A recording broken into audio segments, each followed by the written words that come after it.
আগে 3 বেলা ভাত খাইতি আমার হাঁটু আপার আমরে, এখন 1 বেলাও খাইতে পারস না। জি আগে জি, বলতো এটা হাঁটু চল আপারে ভাগাও, হাঁটু আপারে ভাগাও, হাঁটু আপা স্বৈরাচারী। এখন হাঁটু আপারে ভাগাইতে বলো শেখ হাসিনাই ভালো ছিল, হাঁটু আপারে নিয়ে আসো, হাঁটু আপারে নিয়ে আসো।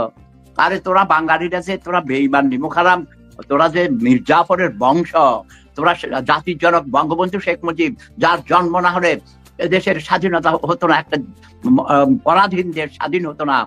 সারাটা জীবন 17 বছর জেল কেটেছে যেই ব্যক্তি তার যৌবনের সময়ে, তাকে তোরা সপরিবারে এই মাসে, এই আগস্ট মাসে নির্মম ভাবে রাতের অন্ধকারে হত্যা করেছিস। তোদের প্রতি ধিক্কার জানাই। যাকে আমি মহান মুক্তিযুদ্ধে গিয়েছিলাম, সেই 1000 বছরের শ্রেষ্ঠ বাঙালি, জাতির জনক বঙ্গবন্ধু শেখ মুজিবুর রহমান এবং তার পরিবারের যারা নিহত হয়েছিলেন এই আগস্ট মাসে, তাদের প্রতি আমার অনেক অনেক শ্রদ্ধা। এবং 30 লক্ষ মানুষ যারা জীবন দিয়েছে, আমার সহযোদ্ধারা, আমিও গুলিবিদ্ধ হয়েছিলাম, আমার মেরুদণ্ড ভেঙে দিয়েছে, কুমিল্লা ক্যান্টনমেন্ট নিয়েও আমাকে অনেক অত্যাচার করেছে, বাট আমি বেঁচে আছি একমাত্র মহান স্রষ্টার অশেষ মেহেরবানিতে এবং কোটি কোটি মানুষের দোয়ায়। গত সপ্তাহে এই দিনে দাদা, এই বৃহস্পতিবারে সকালবেলায় আমার ছেলে স্বপ্ন দেখানো ছিল এবং মেসেজ আসছে যে সেপুদা মারা গেছে, সেপুদা মারা গেছে। আমি বলি শোনো নাই তুমি? পত্রিকায় তো এসছে, পত্রিকায় এসছে। হ্যাঁ, এটা এই ব্যাপারে একটু বলো, তারপরে আমি আরেকটা কবিতা শোনাবো। মুন্দা একটু লাইভে যুক্ত হতো, কমেন্টস গুলো দেখো। সেপুদা আমাদের লাইভে। জি, ওকে ওকে ওকে। আচ্ছা, তো দাদা আমি যে, হ্যাঁ প্রিয় দর্শক, কিছুদিন আগে আপনারা নিশ্চয়ই খেয়াল করেছেন, পত্র পত্রিকায় এসেছে, সোশ্যাল মিডিয়া এসেছে, সেফুদা নিহত, সেফুদা নেই। কিন্তু সেফুদা নিজেই বললেন যে আমি জীবিত। খুব মজা পেয়েছি আমরা। কিন্তু যারা এইসব অপরচনা করেন, মানে এগুলো প্রচার করেন, তাদের মিথ্যা প্রপাগান্ডা, তাদেরকে জি জি তাদেরকে ধিক্কার জানাই। এবং সেফুদার সুস্থ আছেন, ভালো আছেন। তার শরীরে কিছু অসুস্থতা আছে বয়সের ভারে, কিন্তু তার মনোবল অত্যন্ত স্ট্রং, এবং সেই কারণে তিনি বিভিন্ন ধরনের কথা বলেন। এবং তিনি যখন কথা বলেন, তখন তিনি যে সিক বা তিনি যে অসুস্থ আছেন, তার যে বয়স হয়েছে এই কথা কিন্তু বোঝা যায় না। অর্থাৎ একজন তরুণের মতো তিনি কথা বলেন। দাদা আমি এখানে আরেকটা কথা বলতে চাই। আমার বয়স, মনের বয়স 18 বছর। 18 বছর বয়স যার, যুদ্ধে যাবার সময় তার। আমি এখনো যুদ্ধরত, আমি এখনো যুদ্ধ করি। জি, যুদ্ধ করে যাচ্ছেন। 71 সাল থেকে তিনি বীর মুক্তিযোদ্ধা ছিলেন, মুক্তিযুদ্ধ করেছেন, এবং এর পাশাপাশি দেশ নিয়ে চিন্তা করেন, রাষ্ট্র গঠন নিয়ে চিন্তা করেন, দেশের মানুষকে নিয়ে চিন্তা করেন, কবিতা লেখেন। আমি দাদার সাথে, দাদা আমাদের দুইজনের দাদা নাতির মধ্যে আজকে একটা চমৎকার মিল আছে, বলবো? হ্যাঁ, তোমারও টাক নাই, আমারও টাক নাই। আপনারা চুল নাই, আমারও নাই। দাদা আমি এখানে একটা কথা বলি, একটা অমিল আছে। কি? আমার 2টা বউ আছে, তোমার একটা বউ। আরেকটা অমিল আছে, আরেকটা অমিল আছে দাদা। আপনার বয়স 18, আমার বয়স অনেক বেশি, আমি আপনার বড়। হ্যাঁ হ্যাঁ, তুমি বুড়া হয়ে গেছো, নোয়াখাইদা। আচ্ছা, তুমি নোয়াখাইদা, আমি সব নোয়াখাইদা, তাই না দাদা? আমরা গল্প করবো, দাদা নাতির আড্ডা। আচ্ছা, এবার তাহলে আমার ঘৃণা কবিতাটা পড়ি। জি জি, প্লিজ। কবিতার নাম ঘৃণা। এই কবিতাটা লিখেছি আমি এই ভিয়েনাতেই প্রায় 30 বছর আগে। জি। আমি ঘৃণা করি তাদের যারা মিথ্যা কথা বলে মানুষকে ধোঁকা দেয়। আমি ঘৃণা করি তাদের যাদের কথায় ও কাজে মিল নেই। আমি ঘৃণা করি তাদের যারা মানুষের স্বাধীনতা হরণ করে। আমি ঘৃণা করি তাদের যারা ধর্মের নামে অধর্মের কাজ করে। আমি ঘৃণা করি ওই সব অকৃতজ্ঞ নরপশুদের যারা উপকারীর অপকার করে। আমি ঘৃণা করি তাদের যারা মানুষের মৌলিক অধিকারগুলো কেড়ে নেয়। আমি ঘৃণা করি তাদের যারা ক্ষমতার অপব্যবহার করে। আমি ঘৃণা করি তাদের যারা পরের সম্পদ আত্মসাৎ করে।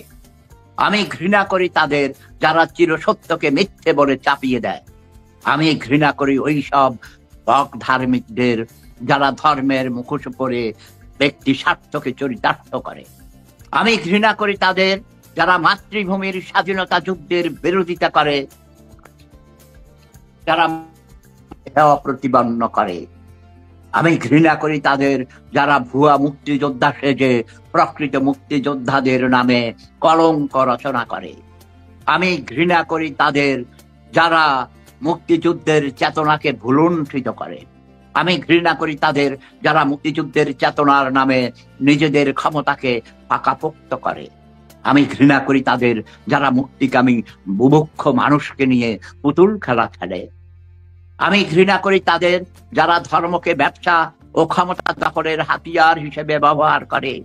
আমি ঘৃণা করি ওই সব নরকিটদের যারা যুগ যুগ ধরে সহজ সরল নিষ্পাপ মানুষগুলোকে ছলে বলে নানা কৌশলে প্রতারণা করে আসছে, মূলত নিজেদের আখের গোছাবার লক্ষ্যে।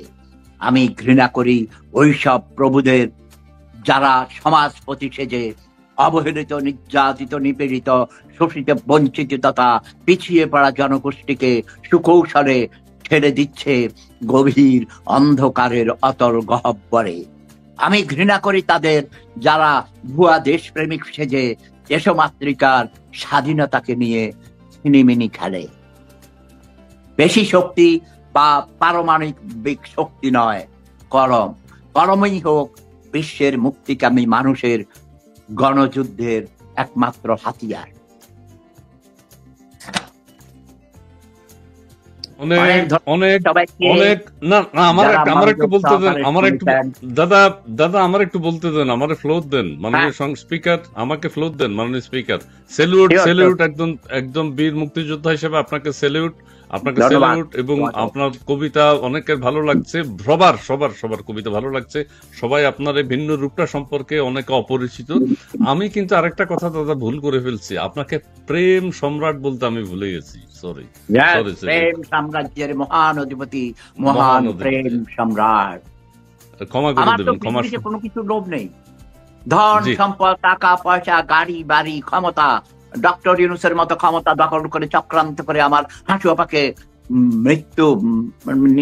মৃত্যুর হাত থেকে রক্ষা করা হয়েছে। তাকে সেদিন গণভবনে হত্যা করা হতো, দুই বোনকে, আমার প্রিয় হাঁটু আপা এবং প্রিয় ছোট বোন শেখ রেহানাকে। কিন্তু তারা মহান স্রষ্টার অশেষ রহমতে এবং কোটি কোটি মানুষের দোয়ায় অগণিতবার তারা জীবন পেয়েছে। আমার হাঁটু আপা আজও রাতে কান্না করেন, যিনি প্রতিদিন কমপক্ষে 18 ঘন্টা শুধু সই করতে হইত, রাত দিন 24 ঘন্টা এত পরিশ্রম করেছেন। অথচ এই কি তার উপহার? জাতির পিতার এই কি উপহার? একটি পরাধীন জাতিকে স্বাধীন করে দিল। যে কারণে আমি আজ থেকে 35 বছর আগে যে দেশ স্বাধীন করেছি, আমার জীবনের অর্ধেক সময় আমি প্রবাসে চলে আসছি। অথচ প্রতি মুহূর্তে আমার প্রাণ কাঁদে আমার মাতৃভূমির জন্য। অন্যদিন আরেকটা কবিতা শোনাবো, এখন আর কবিতা পড়বো না দাদা, শুধু একটু সামান্য অংশ বিশেষ। আবার ফিরিব বাংলায়, আমি আবার ফিরিব বাংলায়, যে বাংলার আমি নিজেও একজন স্রষ্টা। দেশীয় দালাল, চাটুকার, রাজাকার, অসৎ রাজনীতিক, অধিক মুনাফাখোর ব্যবসায়ী, রাজনীতি ব্যবসায়ী, খণ্ড ধর্ম ব্যবসায়ী, মন গড়া ফতোয়াবাজ, অসৎ আমলা, পেশি শক্তি, চাঁদাবাজ, মাস্তান, কালো টাকার মালিক, গডফাদারদের দল, যাদের কাছে ছায়া ঢাকা, কোকিল ডাকা, শ্যামল মায়ায় জড়ানো চিরসবুজ বাংলা মা জিম্মি হয়ে মুখ থুবড়ে পড়ে আছে। তাদের রাহুগ্রাস থেকে জনম দুঃখিনী বাংলা মাকে উদ্ধারিতে আমি আবার ফিরিব বাংলায়, রুদ্র রূপে ভীমরোলের ন্যায় ক্ষিপ্ত ব্যাগে হিটলার বা লেনিন বেশে বাংলা মাকে মুক্ত করিতে। কঠিন শপথে বলিয়ান দেশপ্রেমিক মুক্তিযোদ্ধাগণে আবারও সংগঠিত দৃঢ় মনে ঝাঁপিয়ে পড়ার জন্য শুধু নির্দেশের ক্ষণ গণে। আমার হাঁটু আপার নির্দেশ পেলেই আমরা পৃথিবীতে ছড়িয়ে ছিটিয়ে থাকা যত মুক্তিযোদ্ধা আছি, পঙ্গু আধা মুক্ত, আমরা সবাই আবার, এবং নতুন মুক্তিযোদ্ধারা, আমাদের সন্তান নাতিপুতিরা, তুমি কি পড়বে না? ঝাঁপিয়ে পড়বে না? অবশ্যই অবশ্যই অবশ্যই ঝাঁপিয়ে পড়তে হবে। জি আমরা জি জি অস্ত্র জমা দিয়েছি জাতির জনকের কাছে, কিন্তু ট্রেনিং জমা দেই না। জি জি জি আজও আমি জানি আমার প্রাণ ধুকে ধুকে কাঁদে। 35টি বছর জীবনের অর্ধেক যে দেশে জন্ম নিয়েছি, যে দেশে মাটি কাদা জলে বড় হয়েছি, সেই সেই গ্রামের জন্য আমারও প্রাণ কাঁদে। আমার প্রিয়জনদের জন্য প্রাণ কাঁদে, আমার দেশবাসীর জন্য প্রাণ কাঁদে। যখন আমি দেখি একজন যুবককে, 41 বছরের যুবককে, তার ছেলে মেয়ে তার স্ত্রীকে বিধবা করে, সন্তানদের পিতৃহারা করে, পাথর ছুঁড়ে কিভাবে হত্যা করেছে, মাথার উপরও মাথা থেতলিয়ে দিয়েছে। এরা কি মানুষ? মাকে, ছেলেকে ছাত্রলীগ করতো, ছেলেকে বাড়িতে না পেয়ে মা নামাজ পড়ছিলেন, সেই মাকে পিছন থেকে কুপিয়ে হত্যা করেছে। এই ধরনের হাজারটা উদাহরণ। মসজিদে নামাজ পড়ছিল, আওয়ামী লীগ করতো, যুবলীগ করতো, নরসিংদীতে সম্ভবত এরকম কুপিয়ে হত্যা করেছে, মসজিদের ভিতরে রক্তাক্ত করেছে। কিসের লোভে? এটা জনসেবার জন্য আসে? ডক্টর ইউনূস জনসেবা করতে গিয়েছেন না নিজের সেবা করেছেন? গ্রামীণ ব্যাংকের নাম দিয়ে তিনি কোটি কোটি টাকা, 6,666 কোটি নাকি কত হাজার কোটি টাকা, ইয়েস তুমি ইয়েস ইয়েস ফিগারটা ইয়েস বলবে দাদা, ঠিক কত আছে কোটি ঠিক আছে ওটা? 666, 6000 জি জি 666 666, এত কোটি টাকা সে আত্মসাৎ করেছে। এগুলোর ফিরিস্তি তুমি একটু দাও, আমি জি ক্লান্ত হয়ে গেছি। আপনার এবং আমি একটু বলি, আমি দর্শকদের একটু মতামত পড়বো, দর্শকদের একটু মতামত। কেউ জি টেলিফোন করতে চায়। অমিত